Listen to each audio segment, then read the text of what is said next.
Hi అండి, అందరికీ నమస్కారం. Welcome to Latha latest news. ఈరోజు మన వీడియో తెలుసుకోబోయేది మహిళలకు ఏపీ సర్కార్ అయితే గుడ్ న్యూస్ ప్రకటించాడండి.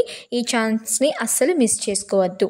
ఇక వివరాల్లోకి వెళ్ళే ముందు వీడియోని మొదటిసారి చూస్తున్నట్లయితే ఒక చిన్న లైక్ చేసి సబ్స్క్రైబ్ చేసుకోండి. ఇక వివరాల్లోకి వెళ్తే రాష్ట్ర ప్రభుత్వం మహిళలకు వ్యాపారవేత్తలుగా మార్చడానికి భారీ పరిణామాలు రచిస్తుంది. ఇందులో భాగంగా పాడి పశువులు పెంపిక యూనిట్లకు 75,000 వరకు సబ్సిడీతో రుణాలు అందిస్తుంది. అంతేకాదు, చిన్న పరిశ్రమలు, వ్యవసాయ పరికరాలను కొనుగోలు కూడా రాయితీతో కూడిన లోన్ ఇస్తుంది. ఏపీ ప్రభుత్వం మహిళలను ఆర్థికంగా బలోపేతం చేయాలని, వారి వ్యాపారవేత్తలుగా మార్చాలని ప్రణాళిక రచిస్తుంది. ఇందులో భాగంగా డ్వాక్రా మహిళల కోసం కేంద్ర ప్రభుత్వం సహకారంతో భారీ సబ్సిడీలతో కూడిన రుణాలను అందిస్తుంది. ఇక రుణాలను ప్రధానంగా గ్రామీణ ప్రాంతాల్లో మహిళలకు జీవనోపాధి కల్పించడం లక్ష్యంగా పెట్టుకున్నారు. ఈ ప్రణాళిక అమలు కోసం పలు సంస్థల శాఖ కలిసి లబ్ధిదారులను ఎంపిక చేసుకోవాలని ఏపీ ప్రభుత్వం అయితే హామీ ఇచ్చింది. మొదటగా పాడి పశువులు అనగా గొర్రెలు, మేకలు, కోళ్లు పెంపిక వంటి యూనిట్ల కోసం రుణాలు అందిస్తున్నారండి. ఈ పథకం ప్రభుత్వం ఇచ్చే సబ్సిడీ చాలా ఎక్కువగా ఉంటుంది. లక్షల విలువైన యూనిట్లకు ప్రభుత్వం 35,000 ప్రభుత్వం సబ్సిడీ ఇస్తుండగా 65,000 చెల్లించాల్సి ఉంటుంది. అదేవిధంగా 2 లక్షల విలువైన యూనిట్లకు 75,000 వరకు సబ్సిడీ వస్తుండగా 1.25 లక్షలు తిరిగి చెల్లించాల్సి ఉంటుందని ఏ ప్రభుత్వం అయితే తెలిపిందండి.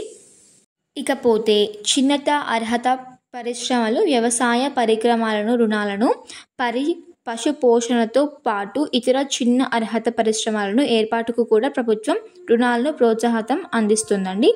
బేకరీలు, పేపర్ ప్లేట్ తయారు యూనిట్లకు వంటి చిన్న పరిశ్రమలకు 2 లక్షల నుంచి 5 లక్షల వరకు అయ్యే ఖర్చుతో భారీ సబ్సిడీతో కూడిన లోన్ అందిస్తుందండి. వారి కోత యంత్రాలను, వేరట్లు వంటి వ్యవసాయ పరికరాలను కొనుగోలు చేయడానికి 5 లక్షల నుంచి 10 లక్షల వరకు విలువైన యూనిట్లపై ఏకంగా 1.35 లక్షల వరకు రాయితీ కల్పించాల్సి ప్రభుత్వం నిర్ణయిస్తుందండి. మహిళలకు అయితే ఈ సబ్సిడీలు, రుణాలు ఉపయోగించుకోమని స్వయం ఉపాధి పొందాలని అధికారంగా బలపడడానికి ప్రభుత్వం కోరుకుంటుంది.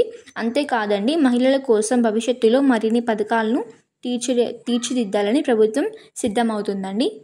ఈ పథకానికి సంబంధించిన పూర్తి వివరాలు అయితే మీ గ్రామంలో ఉన్న సచివాలయంకి వెళ్ళి అప్లై చేసుకోవాలండి.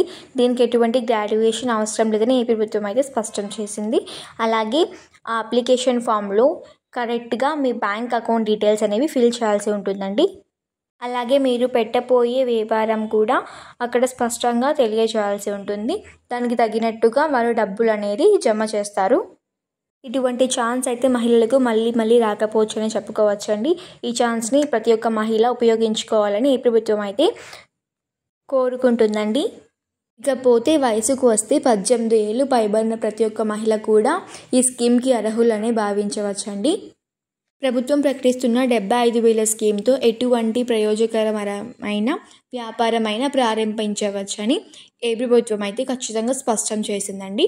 Don't miss this chance and please subscribe my video అండి. Thank you.